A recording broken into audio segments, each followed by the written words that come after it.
नमस्ते, AVP news में आपका स्वागत है। खबरों के लिए बने रहिए हमारे साथ।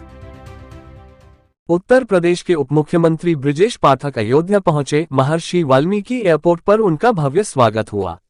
मीडिया से बातचीत में उन्होंने पुलवामा हमले के शहीद जवानों को श्रद्धांजलि अर्पित की। डिप्टी सीएम ने कहा कि हुतात्माओं को नमन करते हैं। भारतीय सेना ने ऑपरेशन सिंदूर के जरिए आतंकियों और उनके आकाओं को धूल चटाने का काम किया। उन्होंने ऑपरेशन सिंदूर को पूरे देश के लिए गौरव का क्षण बताया और भारतीय सेना की सराहना की। पश्चिम बंगाल में नेता प्रतिपक्ष शुभेंदु अधिकारी केपीए की हत्या पर उन्होंने राज्य की कानून व्यवस्था पर सवाल उठाए। बृजेश पाठक ने कहा कि पश्चिम बंगाल में कानून व्यवस्था पूरी तरह ध्वस्त हो चुकी है और जनता बदलाव चाहती है। उन्होंने दावा किया कि संवैधानिक व्यवस्था के तहत पश्चिम बंगाल में नई सरकार बनने की प्रक्रिया चल रही है। समाजवादी पार्टी और अखिलेश यादव पर हमला बोलते हुए उन्होंने कहा कि सपा और तृणमूल कांग्रेस एक जैसी राजनीति करती है। डिप्टी सीएम ने कहा कि उत्तर प्रदेश की जनता भ्रष्टाचार, अराजकता और वन डिस्ट्रिक्ट वन माफिया के दौर को नहीं भूली है। उन्होंने दावा किया कि 2027 के विधानसभा चुनाव में भाजपा 2017 का इतिहास दोहराते हुए प्रचंड बहुमत से सरकार बनाएगी। साथ ही अयोध्या दौरे में स्वास्थ्य विभाग की बैठक कर व्यवस्थाओं की समीक्षा भी करेंगे। अयोध्या से तुफैल अहमद की रिपोर्ट।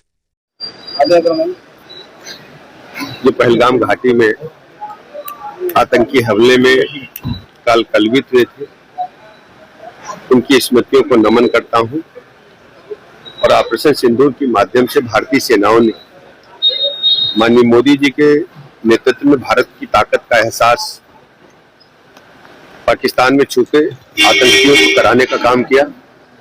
आतंकियों के समूल के आकाओं को पूरी तरह से नष्ट करने का काम भारतीय सेनाओं ने किया था। हम अपने हुतात्माओं को नमन करते हैं, श्रद्धासुमन करते हैं और भारतीय सेनाओं के जज्बे को बहुत बहुत प्रणाम करते हैं।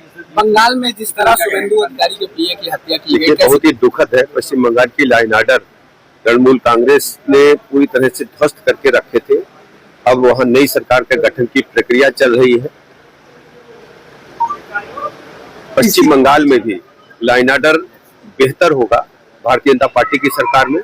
बस कुछ समय की बात है, सरकार के गठन होने के बाद इस प्रक्रिया में गति आएगी। ममता बनर्जी यहाँ संविधान की बात मानते हो? आप अच्छी तरह जानते हैं जो संवैधानिक व्यवस्था है उसके तहत नई सरकार का गठन होगा और ये सब बाबा साहब भीमराव अम्बेडकर के संविधान, लिखित संविधान के अनुसार। देखिए, जिस ढंग से वहाँ लॉ एंड ऑर्डर, भ्रष्टाचार, भाई भतीजावाद, कदाचार, डेवलपमेंट न होना, जनता ऊब चुकी थी तृणमूल कांग्रेस से और सर्वसम्मत से जनता ने प्रचंड बहुमत के साथ भारतीय जनता पार्टी को माननीय मोदी जी के नेतृत्व में सरकार बनाने का अवसर दिया है। शीघ्र ही वहाँ सरकार गठित होगी और जैसे ही सरकार बनेगी आप देखेंगे भारत के अन्य राज्यों की तरह तेजी के साथ विकास के पथ पर पश्चिम बंगाल भी आगे बढ़ेगा। पश्चिम बंगाल की हार के बाद उत्तर प्रदेश में जो देखिए, उत्तर प्रदेश में देखिए आप जानते हैं जैसे तृणमूल कांग्रेस था, हमेशा गुंडई, अराजकता, भ्रष्टाचार, दंगे।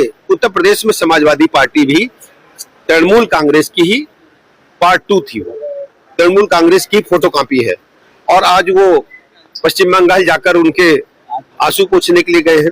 अरे भैया, उत्तर प्रदेश को 4 बार आपने चलाने का काम किया है। भ्रष्टाचार, कदाचार, दंगे, अपराध, one district one mafia. Uttar Pradesh की जनता कभी भी आपको माफ नहीं करेगी। राम भक्तों पर गोली चलाना कोई साधारण बात है? आज भी हमारा मन जो है द्रवित हो जाता है ऐसी घटनाओं को याद करके। मैं उत्तर प्रदेश जनता को बहुत बहुत अभिनंदन करता हूं। आज उत्तर प्रदेश विकास के पथ पर अग्रसर है, अग्रणी राज्य है, रेवेन्यू सरप्लस स्टेट है। इन 9 वर्षों में उत्तर प्रदेश विकसित राज्य के रूप में स्थापित हो रहा है और आप जानते हैं 27 में जब चुनाव होगा भारतीय जनता पार्टी 17 वाला इतिहास दोहराएगी। प्रचंड बहुमत के साथ पुनः भारतीय जनता पार्टी की तीसरी बार सरकार बनेगी। आज बैठक करेंगे जा रहे हैं। अभी मैंने बताया, देखिए वो एक ही सिक्के के 2 पहलू हैं। वहाँ